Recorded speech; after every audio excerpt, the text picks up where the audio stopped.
On the night of March 24, 1944, in the heart of Nazi-occupied Germany, a group of ordinary men embarked on an extraordinary mission, a mission that would become the stuff of legend.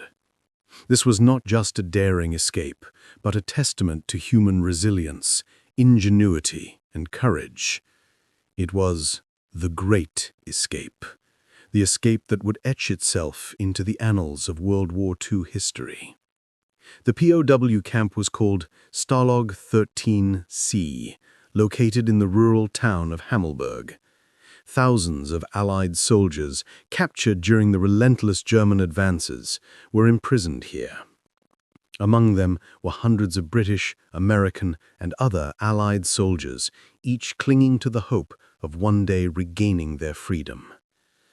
But what set these prisoners apart from the thousands of others around them was something remarkable: a shared dream, a defiant will to break free. Stalag XIII-C was no ordinary prison. It was part of the sprawling network of camps that the Nazi regime operated across Europe. Its high fences, barbed wire, and watchtowers were designed to hold even the most determined of men. However, the walls and iron gates couldn't contain the human spirit.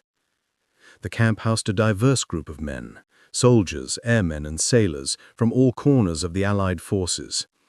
The conditions were brutal. The guards were strict, and the hours long. Yet within the camp's confines, something remarkable happened. A secret plot began to take shape. The mastermind behind this audacious escape was squadron leader Roger Bushell, a British officer who refused to let his captivity break him. Bushell had already managed to escape once, only to be recaptured, but this time he was determined that it would be different. He believed in one thing above all: the only way to defeat the Nazis was to deny them their victory over these men. If they couldn't escape, they would escape in spirit. And so, a plan was born, one that would involve everyone willing to take part. The escape would require more than courage. It would need brains, skill, and above all, secrecy. To keep the plan hidden from the ever-watchful eyes of their captors, the prisoners devised one of the most ingenious schemes ever known to wartime history. They would dig tunnels. 3 tunnels, codenamed Tom, Dick, and Harry, would be dug beneath the very feet of their captors. Each tunnel would start in different parts of the camp, spread out across the ground like secret veins of hope, leading to freedom. But digging tunnels in a POW camp was no easy task. The ground was tough and rocky. The risk of discovery was ever present, and the guards patrolled the camp day and night. But these men, tired, hungry, and beaten down, had a singular vision. It began in the dead of night. Using makeshift tools, prisoners started digging. The work was slow. The noise of the digging had to be muffled, lest it attract the suspicion of the guards. Every day the men would cover the holes with dirt and return to their barracks as if nothing had happened. The prisoners worked in secrecy, under the cover of darkness, using their limited resources. They would take turns digging, often working for hours without rest. Some had knowledge of engineering or construction, and it was their expertise that helped shape the tunnels with precision. There were also those whose skills went beyond engineering. Men like Johnny Moore, an Australian airman who used his expertise in camouflage to cover the tunnels and keep their work hidden. It took months to dig the tunnels. The risks grew by the day. Guards became suspicious when they noticed small, unexplained changes in the layout of the camp, but the prisoners were undeterred. For every setback, they came up with a new strategy. The tunnel, Harry, was the most successful. It was dug deep into the ground, winding and twisting its way through the earth until it reached the edge of the camp's perimeter.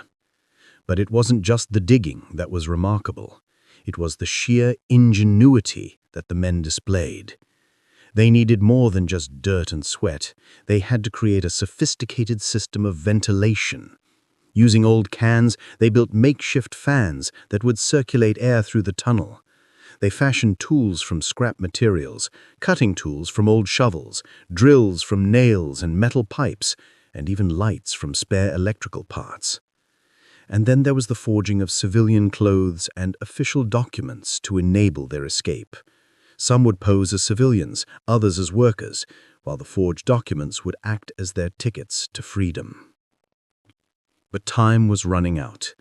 With each passing day, the danger grew.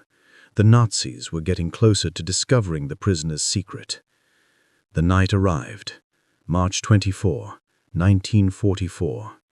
It was the culmination of months of planning and patience.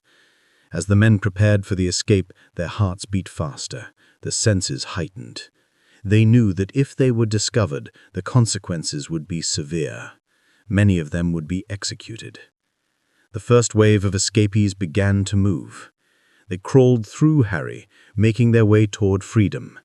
The tunnel was tight, and the air was thick with the smell of dirt and sweat.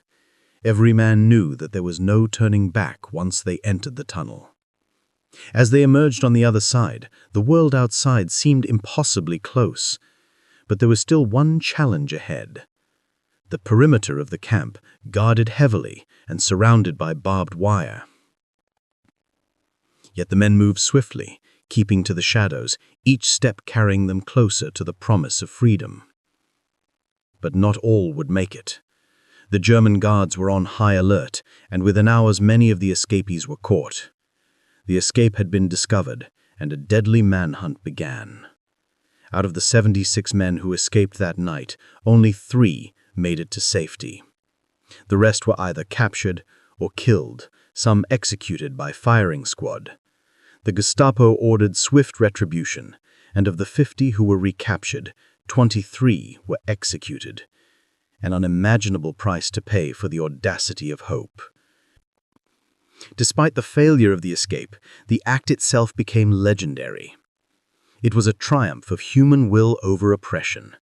The bravery and sacrifice of the men who planned and executed the escape echoed far beyond the walls of Stalag XIII-C.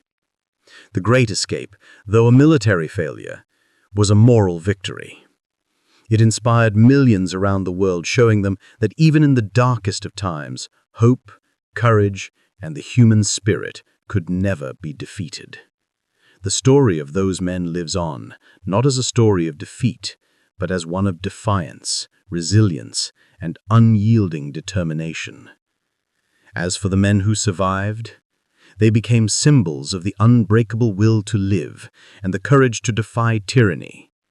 Their legacy is one of inspiration, a reminder that no matter how impossible the odds, the fight for freedom is always worth it.